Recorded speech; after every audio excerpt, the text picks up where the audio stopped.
And we are live. Excellent. Thank you for joining us in the Cthulhu and Cairo review, episodes 19 through 21. We're doing three of them because the last two are very, very short.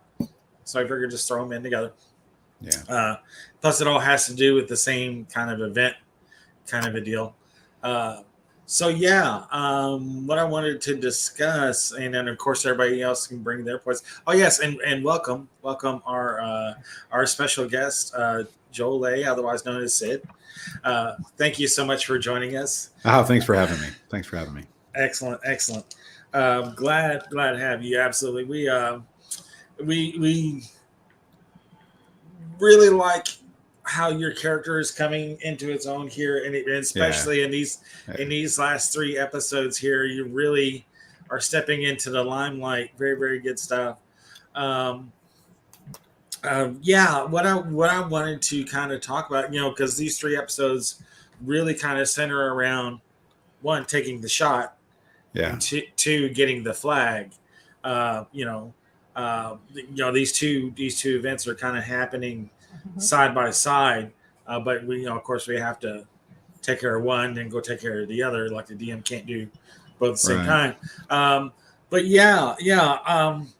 it. What I wanted to discuss was like, and he touched on a little bit in the very last one, in episode 21, about the plethora of planning that was going into what you guys were doing before it was taking the shot. Yeah, well, we tortured him before recording too. We tortured him. In fact, he and I have known each other forever, so I tortured him every frigging day up to it because I had in the beginning the whole. As a quick background, the whole thing is he and I have gamed together forever, right? Longer than I probably would like to admit, but. As part of that, I really feel strongly about bringing in new generations of people and showing them the magic and the fun of it. So I never really sort of saw Sid as anybody that ever took the spotlight at all. I thought, okay, that's why I came up with the whole multiplex knife thing. And so he's sort of a background character, sort of take care of things, allow the women to grow into and enjoy it. And, it just sort of, what happens is the gamer inside you sneaks out, and it first snuck out with the insane asylum, and my relationship with Lauren is pretty cool, and obviously Kayla's my goddaughter, so there's it was cool, and we've all grown together as part of it. And I think that I had said when you started this whole series, I had said to Raz, I said, I think it's really awesome and it's cool. I said, but I don't want to do it until Sid does something that I think gives him skin in the game. And so for me, there was a lot of this peripheral crap that just went on and on and on. But this is literally where it's a turning point for Sid, where Sid finally has skin in the game. He's finally made a decision of what kind of a character he's really going to be, and then. It's just sort of where he got, and they fed off it very well. So I'm really, really proud about these three episodes and how they all went for all of us. It was a great ending to Germany. Yeah. I mean, the episode 19, I mean, was a lot of plotting and planning and what ifs and wherefores and what color socks am I going to wear to it. And, that kind of, that kind of meticulous planning that you do before something like that. But you can also see the realization starting to come in that you may have to kill someone. And then when you actually have to, when you go there and you see that the weapon is actually designed to kill someone, there's no way out of it. The torture your character was going through, and I kind of got a brief disconnect there in that happened. I'm like, well, I understand that you got to do this for the distraction kind of deal. I was like, but do you still have to shoot him? I thought about that, and what I came with is, and I'm sure you guys are the same. In every character that I play, I have an initial idea of what I want. And just like Ras, I create pages and pages of background to make these people as three-dimensional as possible in my head so that I can then, originally we just present them tabletop or whatever, but, now through here, it really takes it to a dramatic level. So I already had, and then his solo adventure too on Patreon, I already had this really strong idea of who is this guy What does he stand for? You know, how is he broken? Where is he broken? What would he do? What would he not do? And so I try to make every decision based off of those parameters rather than what Joel thinks. Because Joel obviously is maybe some Sid, right? Maybe some Jack Cavendish, maybe some of all these characters, but I'm certainly not 100%. To God, I wish I was sometimes. But so I think Sid would have been like, if this was sort of where he decided my role is to take care of everybody, you know, especially Catherine, because I know in my mind, Catherine is also a damaged World War I vet. He is very much a damaged World War I vet. And you find out more about that as we move forward into the next areas, how that comes to play. And obviously anybody that goes to Patreon and watches their origin stories can learn a lot more about the characters. But yeah, so I think in his mind, it was like, I have to do this. I have to go through this regardless of what happens to me, because I made a promise to John. And all of this ties into a promise that he made in World War I and things that went sideways. And so he's like, I'm never going to let that happen again. I'm always going to keep a promise. I'm always going to be the guy who's there. You will always be able to depend on me. So I think that is why he made the shot and said like, okay, I'm going to do it. And also why he kicked Catherine's ass out of the place, because he wanted to protect her from everything, and then also from herself. Mm-hmm. I can't do it with your pissy demeanor. Yeah. Exactly. No, I mean, and again, yeah, that was, you know, thanks to a lot of planning. You know, that was pretty brilliant of not having her in the room, because yeah, immediately as soon as you took the shot, like, you know, all the shots echoed into the room where you would have been, she could have gotten hit as well as you. So yeah, that again, that's pretty brilliant. And I loved it because, you know, it at one point it kind of made it almost ridiculous, but then still, if you think about it, it's super necessary for all the planning, because all the planning that you did, well, then boom, it was 3 very successful rolls and everything was resolved. Yeah, which is hilarious, because I will tell you, and I think it's already happened in Operation Polka, guys, so Amanda probably knows it. I am just a crappy dice roller. I always have been in my entire life, but sometimes at pivotal moments, the gods are like shining down and they say, just this once, you bum, just this once. Yeah. Just once. Yeah. Yeah. Don't expect it for another 50 game sessions, but this one. Yeah. Oh, there've been, and I think so far there were a lot of times where he needed to make rolls and it did not happen. I mean, it started right outside of outside of the house where he's supposed to be able to track, couldn't track crap. No, it just yeah. I was gonna say I have 2 questions. Yeah. The first one is, did Lauren know that you were going to pull that with Catherine and kick her out beforehand? No, because the best way to deal with Lauren's character is actually, well, not to that extent, but very similar to my own real world life, or wife rather. In that, you know, I describe my wife as sort of an egg, right? She's got she's this incredibly tough woman, this tough shell, but underneath it is this huge heart and this huge caring person. And essentially, all the acerbic crap of Catherine is to protect herself. At least that's how I saw it, and that's how I chose to play Sid as. So, the best way to marshal, at least the way Joel feels, the best way to marshal Lauren is to not give her anything to think about in advance. Yeah. Just say it's good. This is how it's going to be. And generally, whenever I pull those things and I actually did that last Thursday, 2 Thursdays ago, where I did the same thing, where I'm just like, nope, my character wouldn't do this. My character would hang a hard right here. And everybody was just like, And so I don't know that she was, because I think she was typing frantically, which she does a lot. But like, I'm not going. And I'm like, you're going. It's going to happen. Because again, it's the character. He would not have allowed her to be in danger. He'd have to save her. I don't want to give anything away, but he has to save her to make up for something that happened in the past. Yeah. So a lot of ghosts. Yeah. So if you want to know, you got to join Patreon. Got to join Patreon. They're great. They're great origin stories. They really are. Yeah. You know, I love Catherine's origin story, and Faye's is awesome. I like mine. When absolutely, he is like a master of destroying my world. He's done doing this for 40 years, a long time. He was 12, I was 13, but he just loves to take everything that I like and go, we'll just destroy this, and we'll just rip this out from under you, and then you can start fresh with one eye or something like that, you know. So I didn't expect that my side adventure would go the way it did, but he has a fantastic story ethic, and he really has come into his own in these stories. He really is an amazing storyteller. Yeah, Nice. For sure. yeah, I think he is, and I've seen it develop.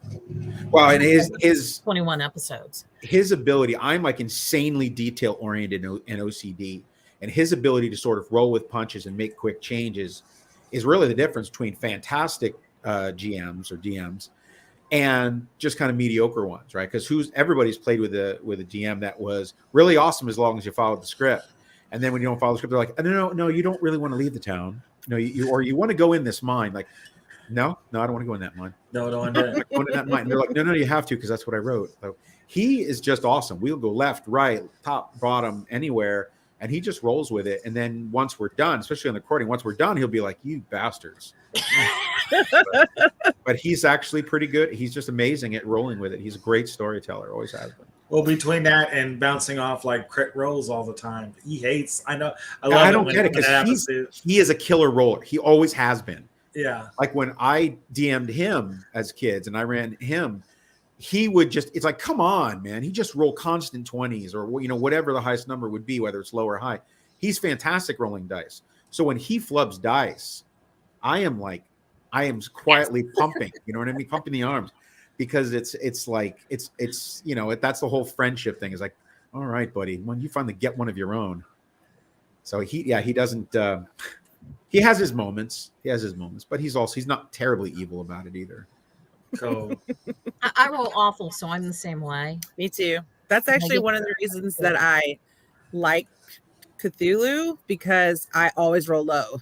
So it's like that is just, this is the system that was made for me. No, I am an awful enough roller that if I need to roll low, I'll roll high.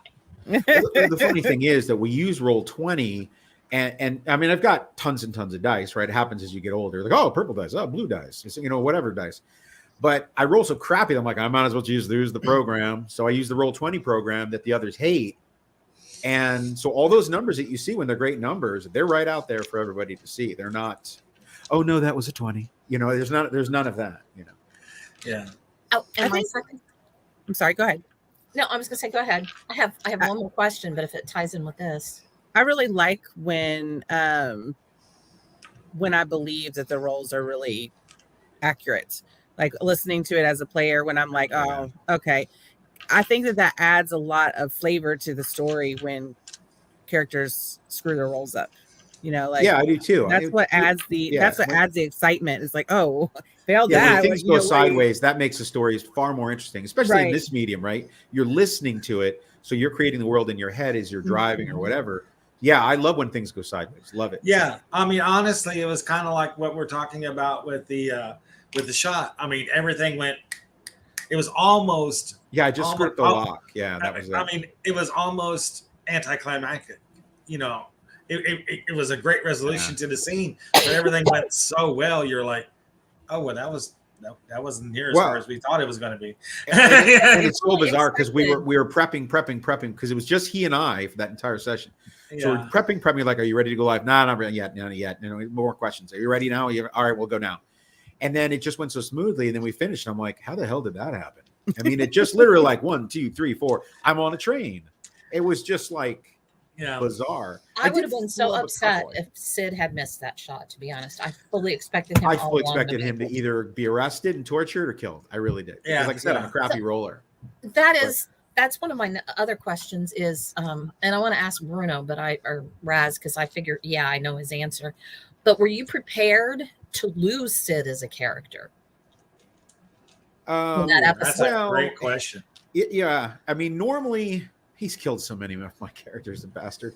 But there we go. So normally I would say yes, but there was something, and I think it started to happen maybe in Germany. Maybe it started at the insane asylum because I started to bond with Kate, right? And as soon as the bonding starts, that character sort of takes a life of its own. They become something. So by the time the shot happens, and you'll see when you get to the next phase, where we go next, they all really become so three-dimensional that for me, we're not ourselves, and we're all really good at becoming these people.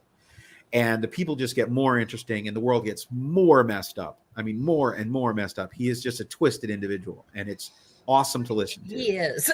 But I did not expect to lose Sid. I think because I was really starting to enjoy Sid. I really was. There was something, because I built this whole thing in my head of who he was. We had already done, I think at that point we had already done the origin story, and that really, I then wrote a bunch of other stuff too. After that, because I'm like, oh yeah, and then that could play into this, and then that could play, and it starts creating this thicker, richer world. But no, I think I would have been totally bummed if he died. I would have been really bummed if he died. I would have been bereft, and Raz would still be hearing about it, even though you're like 100 episodes ahead of where I'm listening. Because Sid stole my heart. He broke my heart with the decisions he had to make in episodes 18 and 19. And by the end of 19, I'm sorry, I would be having his kids. Yeah. Not Joel's, Sid's. Yes, no. No, he definitely makes the tough decisions, and it's not the popular decision. It's not even the group decision. No, it's the gut decision. It is always, and I do that on purpose. It's never like I am an overthinker. Sid is just the gut. Okay, it's like, because there's always that visceral, what do we do? Mm-hmm. And we had played in games many times where like you don't get time to think. You're like, okay, you're in combat. I'll give you 1, 2, 3. If you don't make a decision, it continues. And so I have that same philosophy with Sid. What are you going to do? The gut says do this, we do this. And sometimes the group's like, no, what are you doing? In fact, I my character in Operation Poltergeist actually did this in our recording this week, which I think will play out pretty well. It made it it always makes it interesting because people are just like, no, what are you doing? So. I think I'm an episode or 2 behind in that. I need to get caught up. Yeah. I think there's only 2. There's only released 2. Yeah. Okay, so I'm an episode behind now. Yeah. Yeah. The good thing about that is, like a lot of players can overthink a situation, or overthink even like in combat. Like I definitely go with the gut, because so many players I see are like, okay, so it's my round. I'm getting ready to take my arrow shot. We're fighting about a lakeside, right? How is my reflection looking in the water as I'm taking who cares? Shoot the fucking bow. Yeah. And I am guilty of this too. You spend an hour planning something that really should be over in 5 minutes. Exactly. Yeah. Well, I definitely think that 19 and maybe even 18, that there's a tremendous, as a listener, because I think it's a cool podcast in the sense that I am a podcast whore. I listen to tons and tons of them, listen to audiobooks like crazy. And I have an evil commute to work, 55 miles. So I have lots of time to listen to things. Yeah. So I listen to this show as a listener. That's kind of cool. And I'll catch myself. It's the most ridiculous thing in the world. I'll be driving along, and then Sid will say something, and I will say the same thing at the same time, and then laugh in my vehicle because I remember, oh yeah, that's me. Like such a dork. Yeah, I've done that with some of my writing. I'll come across something like I was published in a bunch of almanacs, and I'll be reading through, and I'll come across an article, and I'll start reading. I'm like, this sounds pretty good. Who wrote this? Oh. Nice. Amanda, you got any remarks or questions or comments about these series of episodes? I've listened to specifically the episode with the shot in it, and I will touch back. I love the part in 19 where Schooley's in there getting the flag, and he's just in the worst American accent, Donka. I love that. It was Donka funny. Shame. It was just a relief, a comic relief of the setup for a really intense, happening. Yeah. And so I appreciate the character's abilities to provide that much needed comic relief in those intense situations. And I just think that's awesome. But the episode where Sid takes the shot, I have listened to that episode a dozen times because I keep going back and revisiting, starting over and listening to it. I've listened to that episode a dozen times, and it is as intense for me as a person listening to it every single time. I am there in that hotel room when he's trying to break the lock and get out and stuff. I am with him that whole time. You just do such an excellent job living in that character in that episode, and it's great. It's just really great. Yeah, I kind of feel like by doing, I didn't think about it at the time, by doing all 3 episodes at once, we're kind of doing a disservice to Schooley and Eveline. Eveline, because the episodes that they're in where they steal the flag and then you guys all get back are that's just really cool. as intense, and intense and impactful. Well, and then there's a reveal too. There's a big reveal there too. Hopefully it's a big reveal, right? I'm driving along as I listen to these the first time on our way to Delaware, and the reveal happens, and I just cackle because I realized, like, I don't know, 2 minutes before my eldest, who was sitting next to me, caught on who it was. And I'm like, yes. Yeah. You know, the thing is, she's my goddaughter. So, and I had given the other guy that had pretended to be the reflection, the guy called the Crimson Scarf. I had given him so much grief, and I know beat him down, and Schoolie and I were just beating him down. He's a tool. I'm like, it's just a tool. The guy's just a tool. It's just the Crimson Scarf. You know, the whole scene is like. And then I'm like, oh crap, it's Caleb. It's a giant knob. He's a knob. Yeah. But yeah.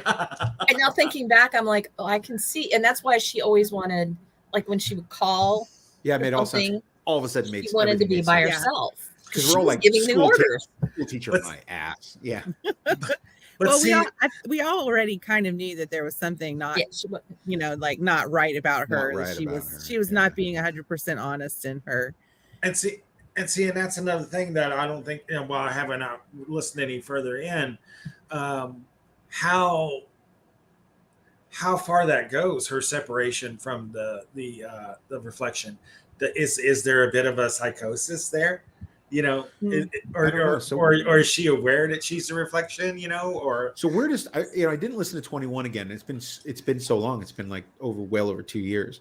So I listened to 19 and 20. So where is 21 the episode in Stuttgart where she hears and she's like, let's go. Yeah. And then she gets attacked by Mueller because she goes down to cut his head off and he chokes her, and she's always like, why is it always my neck? It's like a weak point for me. I love that. She struggled with it. Should be easy. I should just reach out and choke him. No, it's never easy. It's not going to be easy with this guy. I love Mueller. I love Mueller. He is like an intelligent Jason Voorhees. That bastard just keeps it's relentless. Well, this is really the first time that we see him as not a mortal, like this is because something more than human. Right. We don't know. I was not surprised by that. I mean, I don't. I thought twin initially. That's what I thought. Yeah, he's too good of a villain to just shoot and get rid of. Right. Yeah. When he just stood there, and I was like, oh. Although I will say that, I mean, you'll find out later on, but Raz is not afraid to do a Game of Thrones. I mean, that happens. We have some Game of Thrones moments where everybody's like, "What? I'm sorry, what just happened?" And it's puppy. He's not right. He's not right in the head, but in all fairness, either am I. One of the reasons that Game of Thrones was such an epic series is because no one had plot armor. There was no one was safe. You didn't, you can't be like, well, they're not going to kill him. He's the main character. Yeah, I actually walked away from that series originally because, and Bruno's like, what is the big deal? Just keep watching. I'm like, you don't understand. The first few episodes, they're like, these are the Starks. They're amazing. You like the Starks. They're honorable. They're fantastic. We're going to kill every one of them. And I'm like, what? And the wolves. Like, I'm a big animal protector. I'm like, you kill the wolves. Come on. That's hard to watch. I had to go. He's like, just skip the damn episode and keep going. Yeah. I've not watched it. It's kind of like watching. It's awesome, but it's brutal. Like watching Little House on the Prairie and Michael Landon dies in the second episode of dysentery. But yeah. Right. And the show goes on. Right. Well, I went back to do a Game of Thrones rewatch, and just the first episode, I'm watching the credits and I'm like, well, nah, they're not in this show anymore. But definitely, I think Cthulhu and Cairo definitely has that, because there's sometimes where it seems like, well, maybe he went a little easy, but then there's sometimes where he's just brutal. Yeah. Where he just goes out of his way. And that begs a question too. Early on, I've watched every one of these reviews, and early on, Mr. McLeod said something that I need clarification on. Okay. And only Sydney can ask this question. Make me back up. Okay. So, Matthew, my question is this. Early on, when we was at the mansion, right, we're just doing the right thing. We're going to see Percival Reese. And out of nowhere, you daft bugger, you come up and you say, well, I go after Sydney Poulter. So I want to know, what the hell's with that? Where does that come from? What did I do to you or your family that you're coming after me?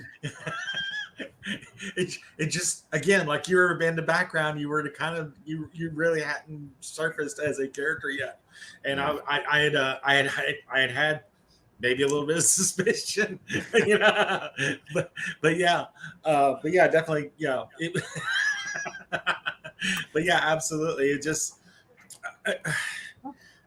it is fun again to kind of be on this side of it, listening to it, as a GM as well, listening to it and kind of like pegging a character, not pegging, but going after a character, but and kind of sticking it to them a little bit.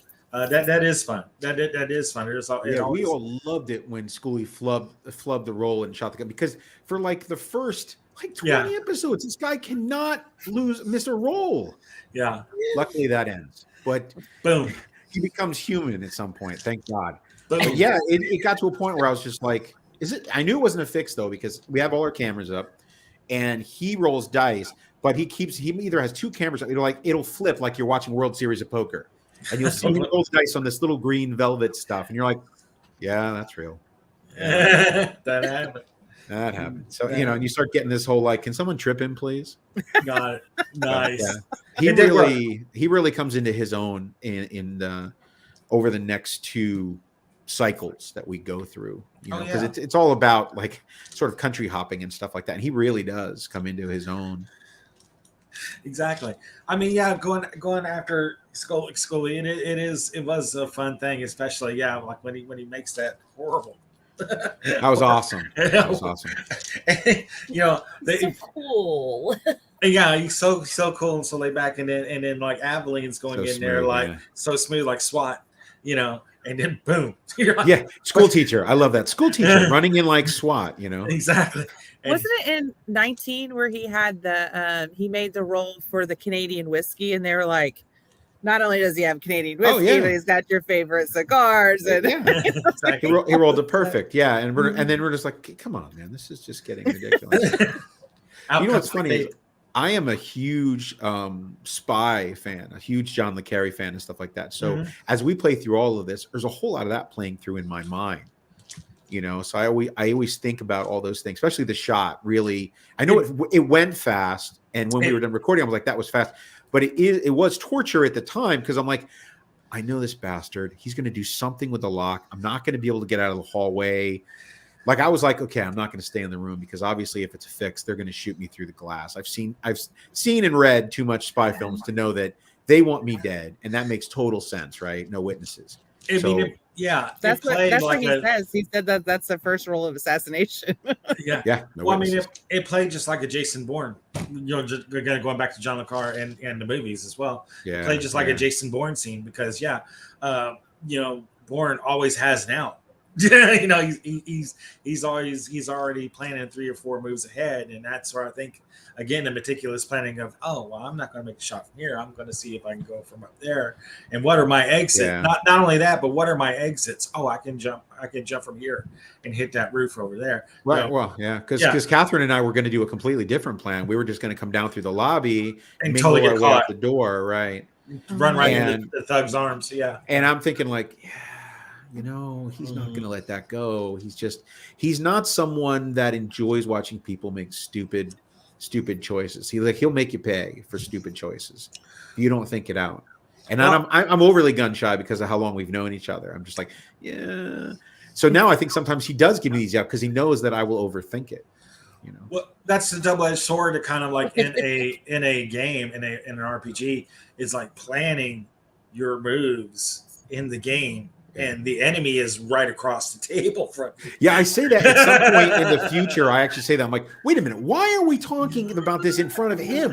Exactly. And he gets so insulted. Never give the GM ideas. Yes, like he's right now as we're doing this, he's plotting what he's going to do to us in response to this. We started texting a separate text group, and he got really upset.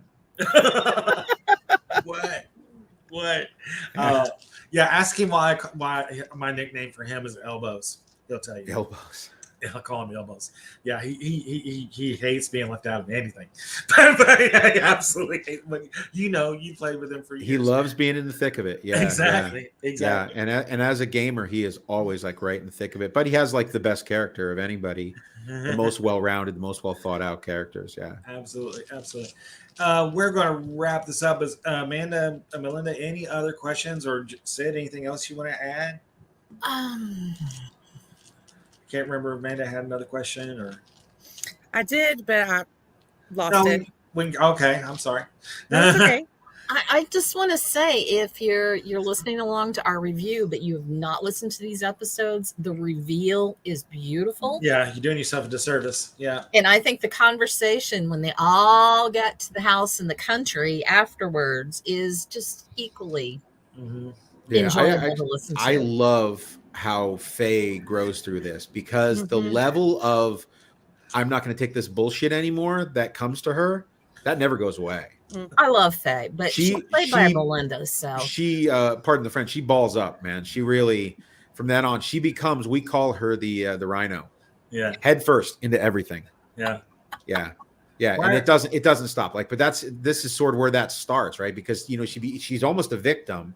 Yeah. And it was painful to listen to that and to hear what she went through. And it was just horrible. God, yes. Although in the beginning, I'm sort of like, really? You just kick him right away? Like you try to you don't try to smooth your way out of it. You just kick him. Just kick him. I'm going to kick him. And none of it made sense, right? You're in a German bookstore asking in English for what? German books. Exactly. So again, it's like I said, he's not going to let you off the hook when you make bad mistakes. No. But she really changes in that episode. I think everybody changes a lot. Mm-hmm. Really does. I mean, Catherine's big change happens in the next next country in Italy. That's really where Catherine's character really makes huge leaps and bounds, I think. And if we thought it was dark now, oh my God, Italy. Yeah. Oh yeah. Yeah, Italy gets rough. Dark, you can't make a bigger change than why is there boxers in her luggage? Men's boxers. You're like, okay then. All right. Like, do we have a Kate Hepburn here? What do we have? And sometimes I laugh. Sometimes Scott and I laugh because you clearly know that you have millennial women who don't really know how far women have come since the 1930s. Some of the things they say, and we've joked man, literally they would have just got slapped or something back and then the way they God, yeah. But at the same time, we don't want to make it that. No. Because you don't want to kill off half your audience anyway. And so it is kind of cool to take that and make it a little bit out of time. Yeah, you can veil it a bit. That's my favorite thing to do is yes, it's there. I mean, why play in that time period if it's not there? I mean, it's part of the reason that it's there, and why we progress since that part. But you can veil it a bit. Mm-hmm. Yeah, absolutely. And for me, that's part of the fun. Yeah, is veiling it or having a female character work their way around. Stop it. Yeah, and Raz will do that if they get a little too lost in the future. He'll do little things like little finger pushes in directions. Like I keep saying, you guys keep talking about wearing pants. It's 1932. Literally, Greta Garbo and Kate Hepburn are literally the only two famous women, and maybe, I think she's passed away by then too, the aviator, Amelia Earhart. Yeah. I think they're literally the only women that wore pants. Yeah. And they were called lesbians for wearing pants. Yeah. Women just would wear trousers, but they were wide leg. They weren't necessarily practical. It still wasn't. But it wasn't common. No, not until sort of the end of it. I mean, I think in the movies when it started popping up with the Philadelphia story and stuff like that. Yeah. Then it became much more. But they even remarked about that in the movie too. So yeah, absolutely. Yeah.